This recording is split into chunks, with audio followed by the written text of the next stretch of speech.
into the court without armor, without the grim hardness of a commander. And yet the space around him changed as he moved, like a room warming when a hearth is lit. His steps were steady, the kind that did not hurry and did not hesitate.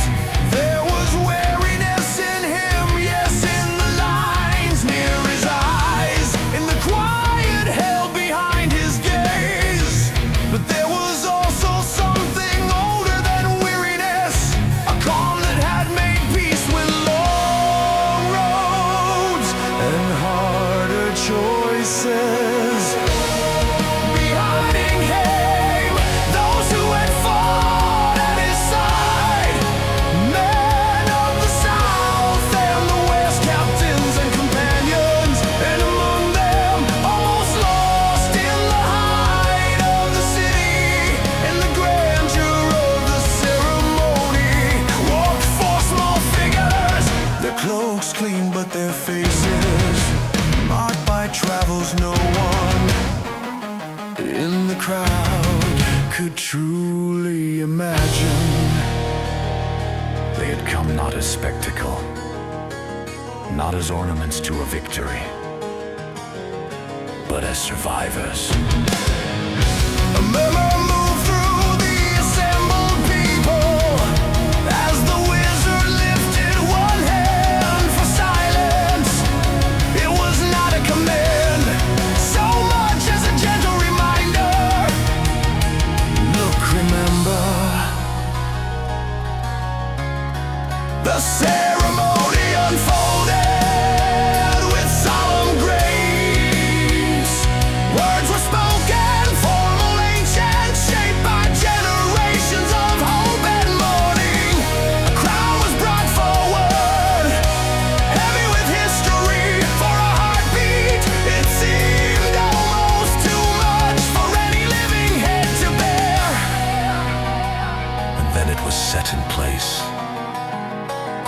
The man who had been a wanderer straightened, and in that simple motion, the court saw something it had nearly ceased to believe in. The return of a line thought broken, the sudden sense that the world could knit itself together again. The crown caught the sun and sent it scattering into bright shards across the faces of the crowd. Cheers rose, hesitant at first, then swelling until the sound rolled through the high court like surf. He lifted his hands, not to quiet them, but to acknowledge them, and his eyes moved over the sea of faces. He looked upon the soldiers who had held when holding seemed impossible. He looked upon the children perched on stair rails, clutching their mother's sleeves. He looked upon the old men who had lived long enough to see one age end and another begin. Then his gaze found the four small travelers.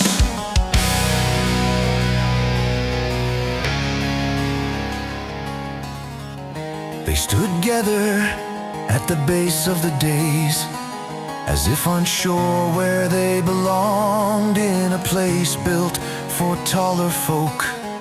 One had the posture of a fighter who still expected the world to lunge. Another carried himself with a quiet steadiness that felt like the last note of a song. A third smiled too quickly, as if smiling were a shield, and the last pale thin eyes too large stood as if he might drift away unless someone anchored him to the earth. The crowned king stepped down from the dais.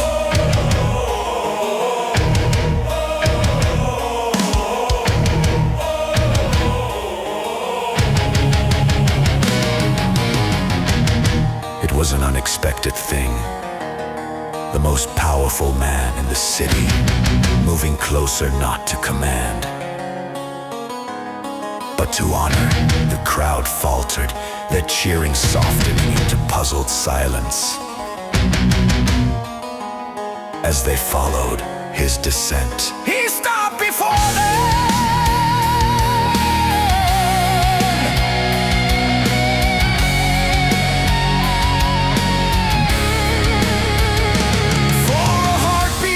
The four travelers looked as if they might bow.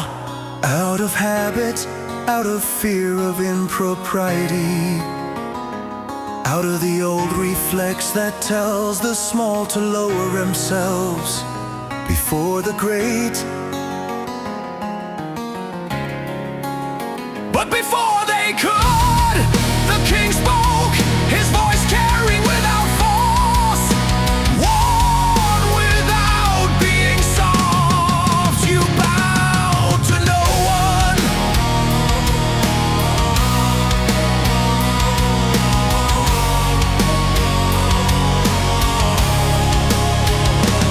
And then, before anyone had time to decide whether such a thing was permit, he lowered himself. A king, crowned beneath the sun, bent the knee to four hobbits.